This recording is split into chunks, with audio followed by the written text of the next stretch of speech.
What's going on, voters? Welcome back to a brand new episode. I am Disco, your analyst. I'm gonna say I'm only 17, so you really can't call me an analyst, but still on the point. Welcome back to a brand new episode. I'm your host, Disco, and yeah, today we're gonna continue on with this. I still don't know how many parts it's gonna be, but it's gonna be a long parts. It's gonna be a lot of parts on predicting the governor elections for 2022. Now, we're going to go off where we left off, which is Maine, the gubernatorial election in Maine. Now, the current governor is Janet Mills.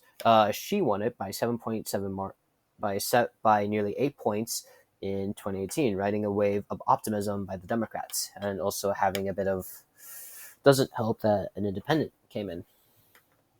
So, Maine is a swing state. It has generally been generally been blue, but over the past years, over the past few years, it has shown to be getting more and more Republican. Why? I have no idea. There's a change in demographics, probably. But either way, let's talk about these candidates. Janet Mills, give me a second. Janet Mills, the incumbent Democratic nominee. Her views on abortion: she's pro-choice and focused on expanding rights and expanding access. She's been wanting to help curb some drugs for recreational use. Same thing with marijuana. LGBTQ rights. She has signed a bill that made it illegal to give conversion therapy drugs, basically banning it, which is an amazing thing. I will. I know I said I would be unbiased, but this is actually somewhere where I need to be. And this is me being unbiased, honestly. It is dangerous. Conversion therapy drugs are extremely dangerous. They basically put LGBTQ people in the community, basically convert them into trying to be straight, and it's horrifying because it basically reverts their thinking, and nobody should really do that, honestly. There have been tribes. There actually are tribes and just focusing on rights in general. She has been trying to improve tribe relations. So yeah, she's basically your generic Democrat. So her likely chance of winning is in the mix. So it's not uncommon. So it wouldn't surprise us. Now for LePage, Paul LePage. He is actually the former governor. He served 2 consecutive terms. Um, and yeah, he has served 2 consecutive terms, but he's deeply unpopular. He is unpopular in the state of Maine.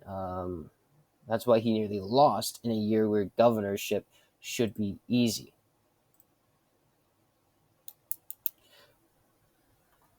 Give me a second. I have to get this. Sorry, my notes are not all prepared, but still, I need to be a bit more prepared. I am terrible at being prepared, and this is the Senate.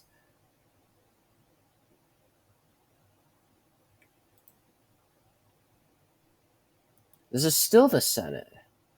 How did I get through life? All right.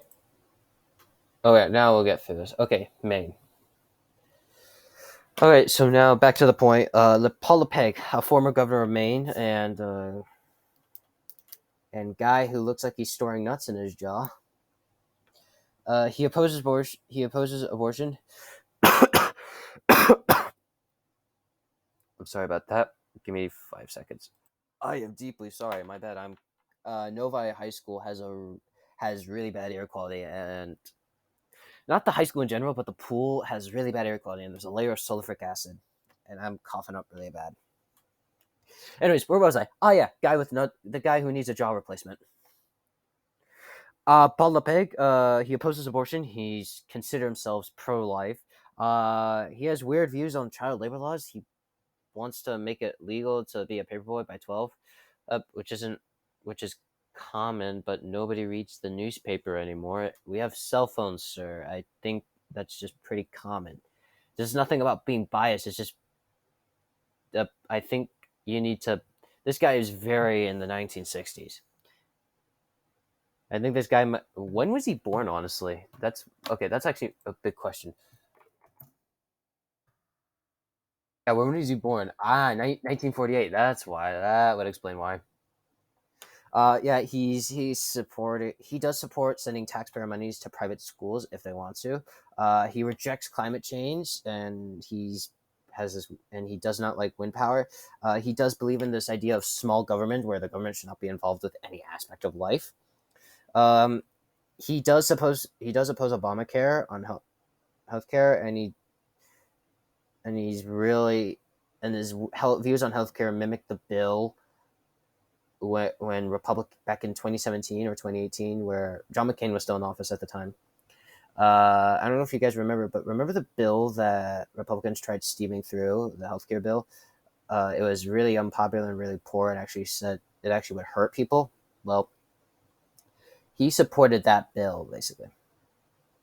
Yeah, and his views on same-sex marriage.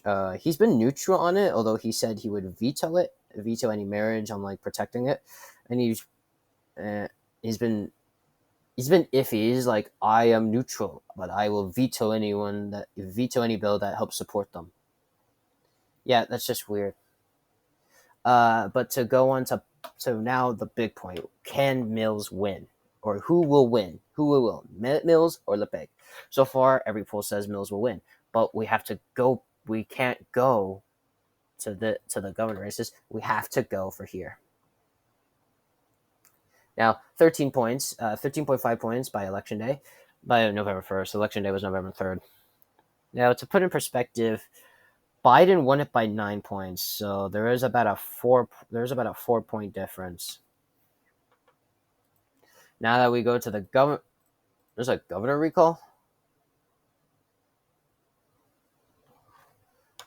Oh, that's California. My bad. I'm thinking of. I was like, governor recall. Is there one there? I was like, nope, that's just me being an idiot. Governor, Maine. But there have been polls saying that if we were to average all of these, so say like let's take the average like they do in Real Clear Politics. It's 28, 1, 2, 3, 4, 5. Divide that by 5. So about a 5.6. So she could win, technically speaking. Right now, Real Clear Politics has her winning by about 3 points, 3.5 points. I am going to personally put this around a lean Democratic win. Maine is historically blue and has two Democratic senators that are both, well, one is Democrat. No, my bad. I'm having a brain fart. Sorry. It has one Democratic senator and one Republican. The Republican being Susan Collins, and the Democrat, who is technically an independent, is Agnes King, who caucuses with the Democratic Party. So and the legislature is Democratic. So yeah, it would not surprise me if the Democrat won. Now we'll go on to the next state, which is Michigan, my home state. I am excited to talk about Michigan. No, Michigan. The Democratic nominee being Gretchen Whitmer, and the Republican nominee being Tudor Dixon. I think I'm saying that name correctly. Now, Gretchen Whitmer won the governorship when Snyder couldn't run again because he was term limited. Gretchen Whitmer won and took over. Now, her view, basically, her slogan was "Fix the damn roads," and please, someone fix the damn roads. I don't care who it is, but please fix the damn roads. We have people dying. I mean, to my school. I mean, you should see my school. There's these potholes that are dangerous. I actually nearly ran into one, and I slammed the brakes. So yeah, abortion. She is very pro life. We had a court ruling that basically made it illegal. Not made it illegal. They made it legal to get an abortion, which is a step in human rights. Cannabis. She's helped support made it legal, and in a referendum it was made legal. Education, she supported universal pre-K and would eliminate the reader flunk policy in third grade. I think I grew up in Snyder. Which Snyder? Yeah, I grew up in Snyder's when I was in elementary school. I was in eighth grade when the midterm elections happened. Guns.